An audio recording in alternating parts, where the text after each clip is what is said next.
Precisamente o modelo escolhido, que te apraz dizer, o modelo escolhido de ser o governador do Banco de Portugal a falar sobre o assunto, domingo à noite, às 10h30 da noite, e aparentemente sem ter sido consultados ou pelo menos informados os líderes dos principais partidos da oposição.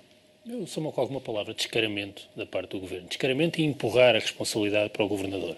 Eu recordo-me, aqui há um par de anos, que Passos Coelho dizia que seria sempre ele a dar as más notícias ao país. Isto não é uma má notícia, é uma péssima notícia, se não mesmo uma tragédia para o país. Eu acho que vale a pena, aliás, as pessoas perceberem quando falamos 4 mil milhões de euros, que foi aquele prejuízo imputado ao primeiro semestre no BES, Portugal gasta, com a sua política educativa, com todo o sistema de educação, 6 mil milhões por ano. Gasta com toda a política de saúde 8 mil milhões por ano. O BES imputou de prejuízo 4 mil milhões do primeiro semestre. Temos noção daquilo que está em causa. Há evidentemente um problema. O Primeiro-Ministro foi muito definitivo há 10, 15 dias, quando disse nem €1 dos contribuintes para salvar privados e disse, acrescentando que o BES era uma coisa e o GES era outra. Isto significa que a palavra do Primeiro-Ministro vale literalmente zero. Zero. Mas ele pode vir a invocar que aquilo que se sabia há 15 dias é muito diferente daquilo que se sabe agora. Isso ou das informações que lhe foram passadas há 15 dias são diferentes. Isso é uma parte também desta tragédia, que isso não é verdade. Quer dizer, já há muita informação que já levava a que toda a atuação tivesse de ser de outra forma. Mas, em todo o caso, o Primeiro-Ministro foi muito definitivo. E é um Primeiro-Ministro que tem um problema com o valor da sua palavra, porque foi mesmo pensando nas coisas mais pesadas, mais definitivas daquilo que são os últimos anos. Foi o Primeiro-Ministro que disse que não cortaria pensões e subsídios de férias e de Natal. O Primeiro-Ministro que não haveria mais austeridade e o Primeiro-Ministro que disse que não havia nem €1 dos contribuintes para salvar privados. Ora, a palavra Primeiro-Ministro não vale nada e temos este lado insólito de ser o Governador do Banco de Portugal a anunciar uma renacionalização do BES. É isso que tu chamas? Nacionalização? Não, uma renacionalização. Sim, já foi nacionalizado. Já foi nacionalizado, foi privatizado e agora é renacionalizado. Talvez não se queira usar a expressão nacionalização apenas porque, de facto, não é uma nacionalização. Mas é um modelo bem diferente. É um modelo bem diferente, mas em última análise, quer dizer, quem vai financiar somos todos nós. Eu não digo que houvesse alternativa, provavelmente não havia, mas não vale a pena tentar enganar as pessoas e tentar contornar esta realidade. Eu acho que isto sai tudo muito fragilizado. Eu pergunto-me que país é este, onde vemos o líder da oposição a comentar um assunto com esta importância sem saber o que é que vai ser dito. Quer dizer, eu pergunto-me se o Presidente da República sabe, se os partidos da oposição sabem, se alguém em Portugal sabe, o que o Governador do Banco de Portugal, que eu saiba não foi eleito por nenhum de nós, vai dizer hoje às 10h30 da noite. Quer dizer, se um governo não assume e que não dá a cara num momento destes, não se percebe exatamente o que é que deve fazer. Sim, vale a pena recordar que quando foi no caso do BPN, Teixeira dos Santos, Ministro das Finanças na altura, num fim de semana também, no início de uma tarde, eram 2 da tarde, quando a conferência de imprensa longa, perante jornalistas, respondendo a perguntas também, revelou ao país a nacionalização. Esta é uma situação, lá está, formalmente diferente, do ponto de vista de... E os próprios intervenientes não lhe querem chamar a mesma coisa. E é diferente porque, entretanto, houve uma mudança importante na Europa naquilo que é a forma como os bancos podem ser ou não recapitalizados. Não era possível este formato há uns anos e não é hoje possível formalmente fazer aquilo que foi feito no passado. Mas ainda assim é evidente que o Governo tinha de dar a cara. Eu percebo que Passos Coelho prefira estar de férias e fugir e não aparecer no retrato daquilo que vai ser uma coisa muito complicada nos próximos anos. Mas isso é inaceitável e eu pergunto, aliás, o Governo tem um Conselho de Ministros com certeza esta semana vai decidir exatamente o que vai endossar uma solução que o Governador do Banco de Portugal vai apresentar hoje à noite. Isto não tem pés nem cabeça do ponto de vista político. Depois resta a questão do BES, propriamente dito, e da supervisão. Especificamente, e é o modelo que poderá vir a ser revelado esta noite. Para além do modelo, eu acho que este último ano nós assistimos a uma destruição de valor de um conjunto de empresas e de um banco que é inexplicável. Quer dizer, o que se passou com a informação que o Governador já tinha, com aquilo que se sabe desde que Pedro Queiroz Pereira apresentou em setembro do ano passado no Banco de Portugal, esta destruição de valor nunca fez sentido, porque há aqui, por exemplo, uma diferença importante em relação ao BPN. O que nós assistimos em 2 anos foi um grupo, o Grupo Espírito Santo, a transformar o Banco Espírito Santo, num instrumento para financiar o próprio grupo. No BPN o que havia era um balcão virtual, quer dizer, uma grande vigarice, que era um caso de polícia quase. Aqui não, tivemos um grupo que transformou um banco num instrumento para se autofinanciar.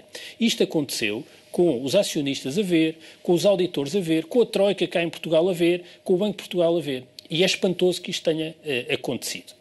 Nas últimas semanas há coisas gravíssimas, porque tivemos as palavras, por exemplo, também do Presidente da República, mas do Governador, a dizer que havia uma almofada de capital suficiente e na quinta-feira, quando o Banco de Portugal toma aquelas posições que tomou, não podia ter tomado aquelas posições sem imediatamente ter algum tipo de solução. Não se pode dar uma machadada final num grupo financeiro e num banco em particular sem aparecer a solução no mesmo momento, porque a consequência foi o dia de sexta-feira, o colapso bolsista do banco. Portanto, o que nós temos é este enredo. Mas eu devo dizer que o que me causa mais estupefação em todo este processo é a sua dimensão sistémica. Porque esta persistência e repetição de fraudes financeiras no sistema bancário é de facto algo que nos deve pôr a todos de sobreaviso. E há um lado aqui que não tem a ver, infelizmente, nem com este governador, nem com o governador anterior, nem com o governo português, é algo de sistémico, que não foi esta crise financeira, por exemplo, que precipitou o colapso do Grupo Espírito Santo. Não foi a exposição à dívida soberana que causou este colapso. É o próprio sistema institucional e a arquitetura e a forma como se organiza o sistema financeiro que cria incentivos para estes comportamentos dos banqueiros e que cria a possibilidade destas coisas sucederem. Portanto, é todo o sistema em si que se está a permitir que isto aconteça. Mas que está a permitir há vários anos e nós andamos todo este tempo. E os sistemas políticos dos vários países a permitirem também, nomeadamente em blocos como o europeu ou o americano. Porque não são capazes. Porque, na verdade, o que nós temos é uma supervisão que não tem instrumentos e é impotente perante a complexidade, a opacidade em como se organizam os bancos e o sistema financeiro. E esse é também o caso do Banco de Portugal, não tem meios suficientes nem capacidade para... Um Banco de Portugal, um regulador nacional, não tem capacidade de controlar um grupo que está sediado no Luxemburgo, que é um paraíso fiscal, curiosamente que dá um presidente à Comissão neste momento, mas que é um paraíso fiscal, onde está a holding, que depois tem uma opacidade que se financia aos próprios outros com instrumentos e com colaterais, tudo isto muito complexo e muito opaco, e nenhum supervisor consegue lidar com isto. E este é que é o problema sistémico e que não foi respondido. E eu devo dizer que me causa também enorme perplexidade, porque no caso do BES, estamos a falar de um banco que está cotado, que tem acionistas de referência.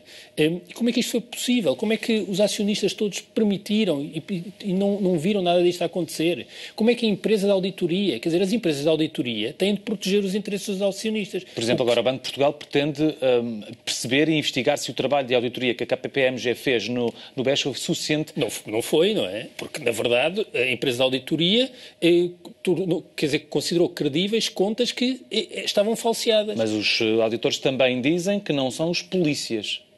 Bom, mas então há aqui um problema mesmo de policiamento e de supervisão. E que é o problema sistémico, onde está o epicentro de tudo isto.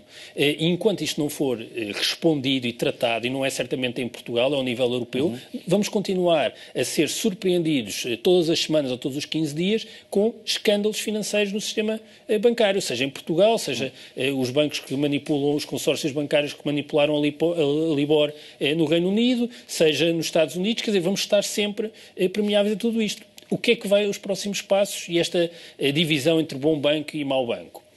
Não resolve todos os problemas, há uma enorme incerteza. Quer dizer, o problema é que, se calhar, não há neste momento uma alternativa, mas isto não nos dá garantias nenhumas. A ideia de que vai ser possível vender o bom banco daqui a uns meses, quer dizer, nós não sabemos.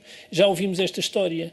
O banco pode continuar a sangrar. Se referir naturalmente ao BPN e ao facto de depois ter sido vendido ao BIC por 40 milhões. Pois. E o que isso nos custou a todos nós, e aqui estamos a falar de uma dimensão completamente diferente. Portanto, pode não haver uma recuperação de confiança em relação ao banco, pode esta solução não ser vista como credível, há ainda muita incerteza em relação aos buracos, quer dizer, nós não sabemos se há muita coisa ainda a ser descoberta no universo Espírito Santo. Já sabemos alguma parte, mas o que é que nos garante que não há muito mais coisas a serem descobertas? E se assim acontecer, porque é que os investidores privados quererão comprar o banco? Não sabemos, por exemplo, a questão de Angola, a garantia que foi dada em relação a Angola pelo presidente Eduardo Santos é uma garantia... Que ainda por cima supostamente foi inconstitucional. É uma garantia com um grande nível de informalidade e, portanto, imaginemos, não por acaso, aparentemente Vítor Bento esta semana irá a Angola, porque há aqui uma informalidade nesta garantia que permite que haja um recuo e a exposição Estamos a falar novamente de 4 mil ou 5 mil milhões em Angola. E, portanto, há aqui um problema e uma incerteza em relação ao futuro, o que torna esta questão uma questão política, eminentemente política, e eu acho que num momento destes, a ausência do governo é uma coisa inaceitável e inexplicável. E eu não acredito que por hoje Passos Coelho estar na praia a banhos e não aparecer no retrato da renacionalização do BPN, do BES, peço desculpa, isso salvará o governo, porque isto não tem boa saída. E que saída vês tu para o lado do banco mau? Ou seja, todos os ativos tóxicos, lembrando que esse foi um problema que se manteve no caso do BPN, e este, sendo o BES uma dimensão tão superior, tão maior, a que solução vês tu para aí e se o valor que existe previsto para, no máximo de 7 mil milhões de euros, que está da almofada, do dinheiro que a Troika nos emprestou ainda e que ainda está, que faz parte dos 78 mil milhões, se esse dinheiro virá a ser suficiente e em que moldes é que virá a ser utilizado e o que é que depois acontece à devolução do dinheiro? Não sabemos e também não sabemos em relação às empresas do grupo que passarão, por exemplo, para o mau banco. O BES Saúde, hospitais, o Hospital de Loures.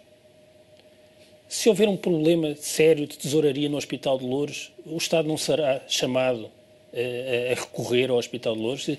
Aqui, isto tudo parece muito simples e é muito complexo e pode ter um efeito de facto no conjunto da nossa economia, no mercado de trabalho. Quer dizer, haverá ou não despedimentos em massas nas empresas do Espírito Santo, da tranquilidade, que a tranquilidade foi destruída do ponto de vista do seu valor na última semana, ou até o BES Banco propriamente dito. Tudo isto é de uma incerteza enorme e é revelador de como durante estes anos andámos entretidos a fazer reformas estruturais que iriam aumentar a competitividade da nossa economia, que resolveriam todos os nossos problemas, a responsabilizar o Estado Social e os pensionistas por todos os nossos problemas, a exposição dos bancos à dívida pública. E, afinal, o epicentro de tudo isto continua no sistema financeiro e na ausência de mecanismos de regulação e num quadro institucional que dá incentivos perversos aos banqueiros. Hoje é Ricardo Salgado, amanhã pode bem ser outro banqueiro. E no meio disto, parece-me que o país não está preparado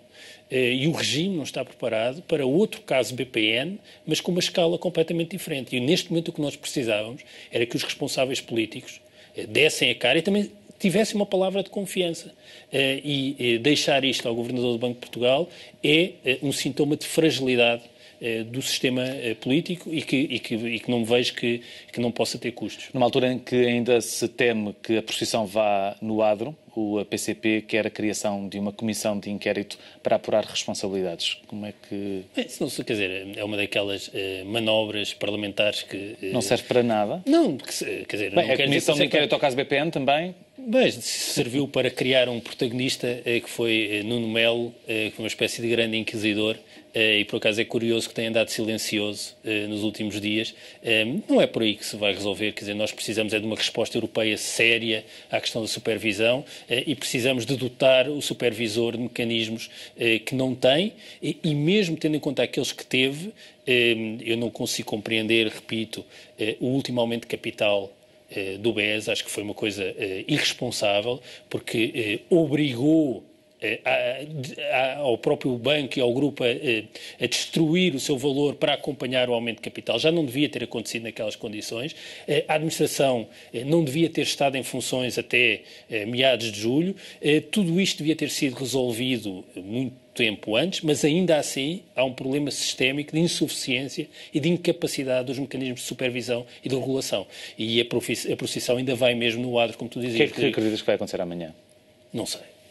Depois daquilo que vier a ser revelado hoje, amanhã, como é que o mercado, as pessoas, o país reagirão? Os depositantes, etc. Não sei. Não sei. Não vejo nenhuma boa razão para as pessoas acreditarem que esta solução é credível.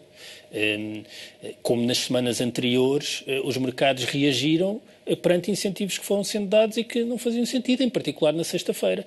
E porque é que as coisas hão de ser diferentes e porque é que nós devemos agora confiar numa solução? Eu diria que isto é tudo muito incerto, com muito risco, muito indeterminado e as cenas dos próximos capítulos não serão certamente bonitas, mas esperemos que as coisas corram o menos mal possível. Isto já está a correr pessimamente. Vamos ver como é que vai acontecer. Pedro Adão e Silva, muito obrigado pela tua análise. Boa tarde.